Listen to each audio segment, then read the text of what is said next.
Hello student, আমি তোমাদের Souma ma'am. এখন আমি রয়েছি টাইগার রিজার্ভ ফরেস্ট পেরিয়ারের তার একটা ভিউ পয়েন্টে। যে সাংঘাতিক রাস্তা দিয়ে আমি এসেছি তার ক্লিপিং আমি অ্যাড করবো। আমি প্রচন্ড যুদ্ধ করে সেই ভিডিওটা কিছু তুলেছি, সেই ভিডিওটাও অ্যাড করবো। বাট তার আগে তোমাদের যেটা দেখানোর সেটা হচ্ছে, আমার পিছনে যেটা দেখতে পাচ্ছ সেটা হচ্ছে প্রপার সোলা গ্রাসল্যান্ড। মানে গ্রাসল্যান্ডটাকে একবার দেখাই। এই যে দেখতে পাচ্ছ যে ঘাস ঘাস হয়ে রয়েছে, এই পুরো পাহাড়টা না, পুরো রেঞ্জটা, পুরো ওয়েস্টার্ন ঘাটের রেঞ্জটা এইরকম পুরোটাই ঘাস ঘাস দিয়ে রয়েছে। তো এইটা হয়ে যাচ্ছে সোলা গ্রাসল্যান্ড বা সোলা ইকোসিস্টেম বলতে পারো।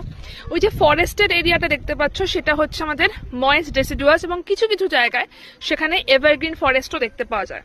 কারণ ময়েস্ট ডেসিডুয়াস বা এভারগ্রিন ফরেস্ট এইগুলোতে বৃষ্টিপাতের পরিমাণ দরকার লাগে 100 থেকে বেশি, যেগুলো এখান থেকে হয়ে যায়।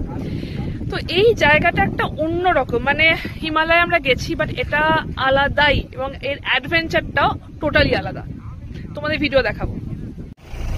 এইটা হচ্ছে সেই রাস্তাটা, যে রাস্তাটা দিয়ে আমরা গেছি। এখন তবু অনেকটা বেটার জায়গাতে আমি ভিডিওটা করছি, জাস্ট তোমাদেরকে দেখানোর জন্য যে জায়গাটা কতটা সুন্দর, এবং পুরো যে জায়গা দিয়ে আমরা গেছি, যে পাহাড় দিয়ে আমরা গেছি, সেই পাহাড়ের জায়গাটা কতটা সুন্দর দেখতে লাগছিল। সানসেটের টাইম ছিল এবং একদম অন্য রকমেরই এই জায়গাটা দেখতে লাগছিল।